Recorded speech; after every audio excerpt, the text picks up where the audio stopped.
कुंभकर्ण अपनी इंद्रियों को संयमित कर धर्म मार्ग में स्थित हुआ और ग्रीष्म काल में अपने चारों ओर अग्नि जलाकर पंचाग्नि तापने लगा। फिर वर्षा ऋतु में वीरासन से बैठकर जल की वृष्टि को सहता तथा शीतकाल में जल में बैठा रहता। इस प्रकार तप करते हुए उसने 10,000 वर्ष व्यतीत कर दिए। विभीषण तो सदा से ही धर्मात्मा थे। वे नित्य धर्मपरायण हो 5,000 वर्षों तक एक पैर से खड़े रहे। उनका नियम समाप्त होने पर आकाश से पुष्प वृष्टि हुई तथा देवताओं ने स्तुति की। तदनंतर विभीषण ने अपनी दोनों भुजाएं मस्तक के ऊपर उठाकर स्वाध्याय परायण हो 5,000 वर्षों तक सूर्य की आराधना की। इस प्रकार मन को वश किए विभीषण ने भी 10,000 वर्ष व्यतीत किए।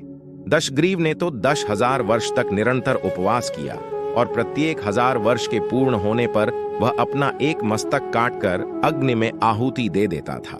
इस प्रकार 9,000 वर्ष व्यतीत होने तक उसके 9 मस्तक अग्निदेव को अर्पित हो गए और जब 10,000 वर्ष पूर्ण होने लगा तब उसने अपना 10वां मस्तक काटना चाहा।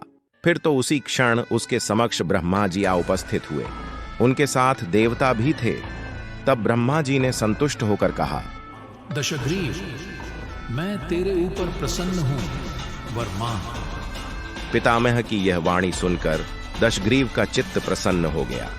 उसने नतमस्तक हो ब्रह्मा जी को प्रणाम किया और हर्ष गदगद वाणी में कहा, भगवान, प्राणियों को मृत्यु का भय सर्वदा लगा रहता है, अतएव मैं अमर होना चाहता हूं।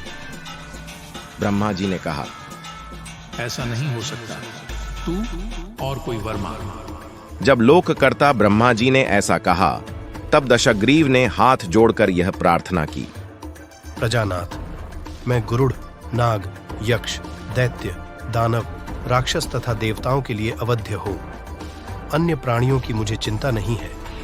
मनुष्य आदि जीवों को तो मैं तृणावत समझता हूं।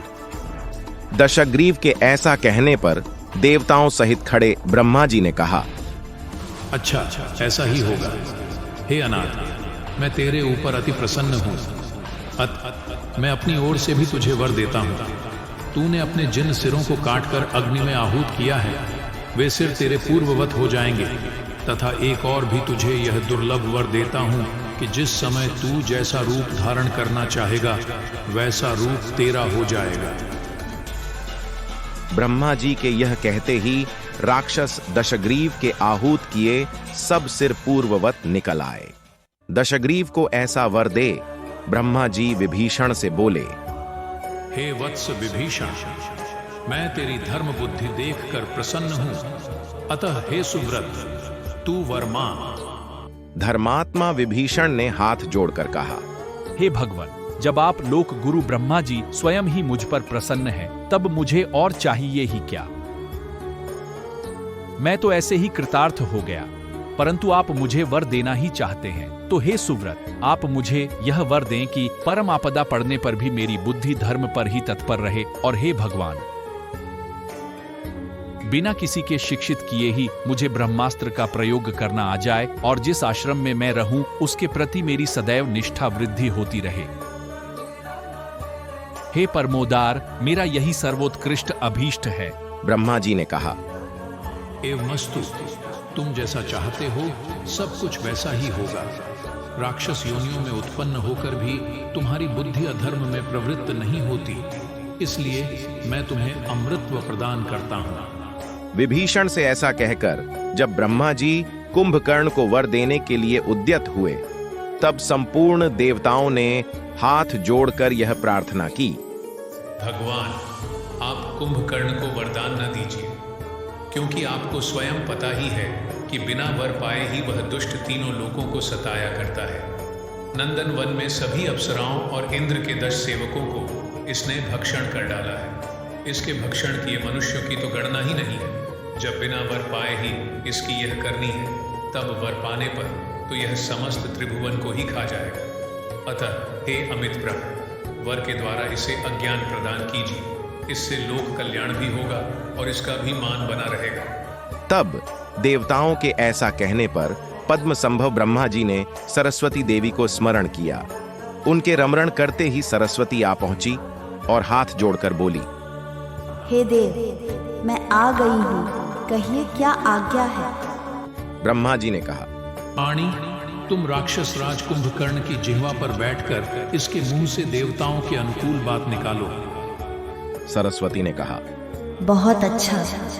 यह कह सरस्वती कुंभकर्ण के मुंह में प्रवेश कर गई। तब ब्रह्मा जी ने कहा, महाबाहु कुंभकर्ण, तुम भी जो चाहो वर मांगो।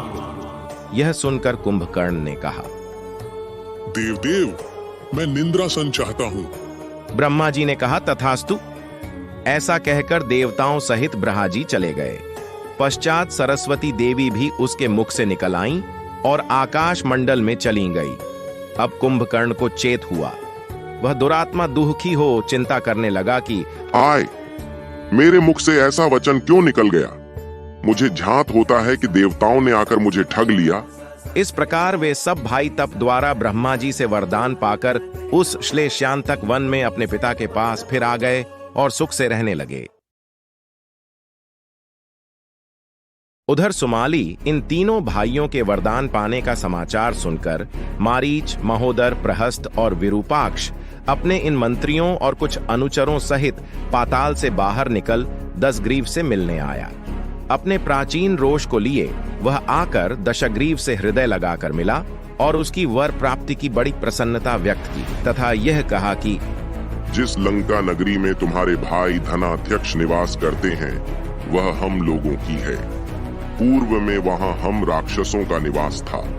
अब यदि साम दाम अथवा प्रयोग द्वारा पुनः आप उसे लौटाकर हस्तगत कर दें तो हम सबका कार्य सिद्ध हो जाए। दशग्रीव ने कहा, नाना जी, धनेश हमारे ज्येष्ठ भ्राता हैं।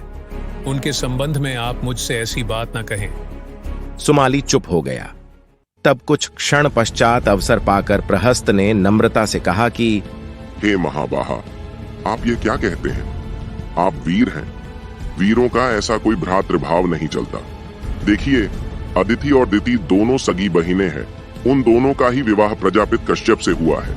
उनमें अदिति ने देवताओं और दिति ने दैत्यों को जन्म दिया है।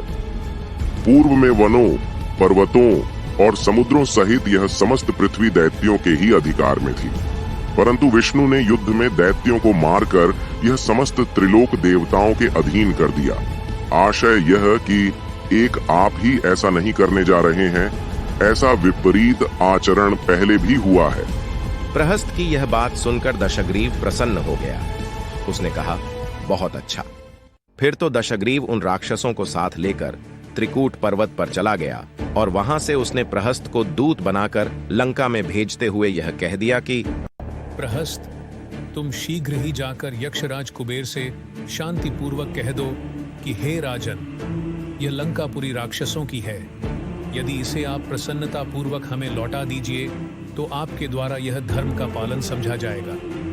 फिर तो प्रहस्त कुबेर पालित लंका में गया और दशग्रीव ने जैसा सिखाया था वैसा ही उनसे प्रस्ताव किया तथा यह कहा कि पूर्व काल में यह रमणीक लंकापुरी सुमाली आदि राक्षसों के अधिकार में थी।